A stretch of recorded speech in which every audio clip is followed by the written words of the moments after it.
Hello and welcome back to Stop and Go F1 for our preview for the Italian Grand Prix this weekend. A very exciting one. One of the fastest tracks on the circuit. A lot of history there as well. Of course, the passionate Italian Ferrari fans there, as well as the precipice of history, as Max Verstappen could be the first and only person in the history of Formula One to win 10 races in a row. That's what's on the line here this weekend. We'll get into all that and more as we go through this preview. But first, we're going to have a look at the news of the week. Firstly, it was Felipe Drugovich, who was the latest rookie to have a go in the practice sessions. He had a go in FP1, taking Lance Stroll's place in the Aston Martin. Did a good job there, didn't crash the car, didn't come last. Great job from Drugovich this morning. But the bigger news of the week is surrounding the Mercedes team, and they have re-signed the contracts of both Lewis Hamilton and George Russell to stay with the team until the end of 2025. Now, of course, Lewis Hamilton's contract has been something of big speculation this year. The rumours of him going to Ferrari have been around for a few months. Then there was all the talk of why is this contract taking so long and all this kind of stuff. But the news is finally out there. Lewis Hamilton has signed with Mercedes for another 2 seasons, which is, I think, what most of us expected. So he has the chance to leave the team if the new engine regulations 2026, if they're not looking too good, he has the chance to jump off the ship before it sinks, or we can go on to have another extension. I wouldn't be surprised if this isn't the last contract that Lewis Hamilton signed. What was more surprising was that they've signed Russell as well. Russell, whose contract wasn't ending this year, they've signed him as well for another 2 years. What's very interesting about this is that Mercedes will have both driver contracts run out at the same time, which normally isn't something that teams like to do. Because, what if Lewis decides to retire at the end, and then if it's not looking good for Mercedes, what if Russell goes away too? Then they have a position where they have to get 2 new drivers for the 2026 season, which could put them in a difficult position. I imagine they'll be all right, and Russell will sign on again, and probably Hamilton will. I wouldn't be surprised if this team pairing here lasts in Mercedes for a very long time to come. But yeah, good news if you're a fan of Mercedes, both drivers staying there.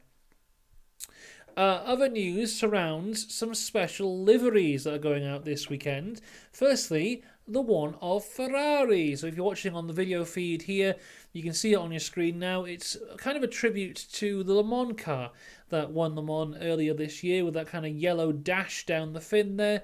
It looks pretty good. I always quite like when Ferrari had a bit of yellow. I think it needs a bit more white. Personally, I think the red and white for me is always more Ferrari. But there you go. That is the Ferrari Monza livery. The second special livery of the weekend is for Alfa Romeo. This is their 3rd special livery in a row now, and I think this is the best one they've done. I really like this one. The Italian flag draped along the engine cover here, the strikes of gold. I really like the gold wheel rims as well. They look really nice. It's a shame we won't see this on TV because Alfa Romeo never gets shown, but, on this photo, it looks good. I'm happy with that there. Also talking about cars and news, more big news this week came from Formula 2 as they unveiled their new car for next season. You can see it on screen there. The current Formula 2 car has been in use since 2018. This is a big step up here. It looks a lot more like the modern Formula 1 cars. Apparently the aero here will help massively with overtaking. Not that F2 really needs that, because that doesn't seem to be a problem. There's some great racing in F2 at the moment. Apparently power steering is a lot more helpful, so they're looking out that side. The big talking factor is this huge rear wing, which I am not a huge fan of. I don't think it looks great, but I imagine after a few races I'll barely even notice it, and LVSP back to normal. But yeah, there you go. The future of F2 is there. This is the car they'll all be driving next year. Great stuff. What else is there in the news? Let's stay with F2 because Pepe Marti, who is currently... Oh, that's not F2, is it? That's F3. Pepe Marti is an F3 driver.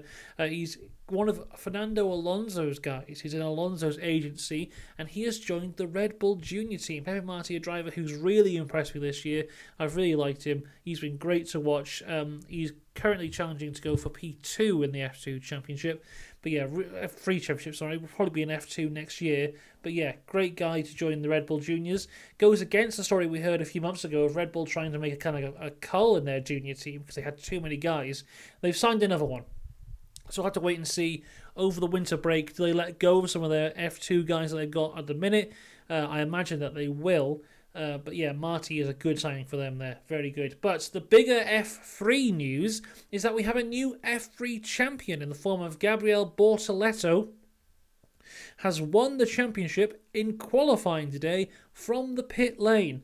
All that had to happen was that if Marty or Paul Aaron did not get pole, he would be champion, and they didn't get pole, and he was champion. It was a bit dodgy, though. His teammate crashed in qualifying. This brought out the red flag. There was 10 minutes to go, and they didn't restart the session. It was very disappointing to not see a proper qualifying for F3, but there you go. Gabriel Bortoleto, well-deserved championship there. He's pretty much dominated the championship all the way. I'm surprised it went to the final race, if I'm honest with you. But there you go. Formula 3 champion. I imagine we'll be seeing him in Formula 2 next year. What else have we got? Oh, final bit of news from this week. Mattia Binotto has been spotted at the Italian GP. He's around the paddock at the minute, along with the rumours that he'll be joining the Alpine team as team principal. He's been spotted at the paddock, being followed by Netflix. So I wouldn't be surprised if at some point this weekend it is officially announced that he'll be taking over the reins at the Alpine team. Right, that's enough of the news. Let's go to Upgrade Corner. And Upgrade Corner is a bit tough this week because I don't think anyone's brought any real upgrades. Looking at the documents that they put out, everyone has said that they have a lot of upgrades, but really what it is either circuit-specific stuff or just new rear wings that I guess they're low downforce rear wings. So I'm going to say no upgrades this week for any teams, really. There's a lot of different rear wings. But what we do have is a lot of special helmets, everyone. Yes, here we go. So let me share my screen again. This is one of my favourite ones. This comes from Valtteri Bottas, who for me has had the best special helmets of the year so far. And this is kind of throwback to his one from testing when it was his own face. But this one is kind of like a classic Formula 1 driver with the leather helmet and the goggles across his new helmet there. That one is very nice. Both Ferrari lads have got special helmets this weekend. This is the one of Carlos Sainz. Now, I like this one a lot. I'm very simple in the fact that if you put a white circle with a big number in it, you'll get a thumbs up from me. So this one for Carlos looks really good. I like it a lot. The little lines at the top here. This is Charles Leclerc's helmet here, gone for the yellow variant. On the top it says one dream, one team, to put to bed the rumours that he desperately wants to leave Ferrari. Zhou has got a special helmet as well. Kind of looks like his normal helmet, but in the green, red and white of the Italian flag. Yuki has brought out a special helmet as well. Here's his one, which is also kind of like his helmet, but the leaves have changed colours to the green and the red of the flag as well. And Max Verstappen has brought out a helmet, but I'm not sure if this is a special helmet or if this is his helmet for the rest of the year. So it's kind of a throwback for him to his earlier helmets from kind of more like the karting days of his career. With it's not too dissimilar from what he already had, but some of the lines have changed and he's put new things in there. I don't think this is a special helmet. I think this is just what he will have for the remainder of the season when he doesn't have a special helmet. But there you go. There you go. That is Special Helmet Street for this week. Let's have a look now at some of the practice sessions. So, Red Bull, as always, looking strong. But I think their closest competitors this weekend are actually Ferrari, which will very much please the Italian fans. The interesting thing is it's looking like in the practice sessions, Carlos Sainz is the stronger of the two Ferraris at the minute. He topped practice 2. He was second in practice 1, just 0.046 behind Max Verstappen. Sergio Perez is looking there or thereabouts as well. He did have a crash in FP2, but apart from that, he's looked pretty strong. McLaren are looking interesting, because in FP1, where were they? They were 7th for Lando Norris, and for Oscar Piastri, it was 11th place. But then in FP2, they were basically there or thereabouts again throughout the entire session. Then towards the end, they put out some very fast times. So it was P2 for Lando and P4 for Oscar in FP2. So they haven't been consistently fast, but they have been able to put in some good laps. So they're ones to watch there as well. In terms of the Williams team, they're also ones to watch. They had a lot of hype coming into the weekend due to their natural straight line speed. They're still looking good. In FP1, it was a 12th place for Logan Sargent, 10th for Alex Albon. And then for FP2, I've just clicked the wrong button. FP2, it was 7th place for Albon. And where was Sargent? He was in 16th. Now, I do think that Williams aren't showing all they've got at this point. And I think there is more speed to come there.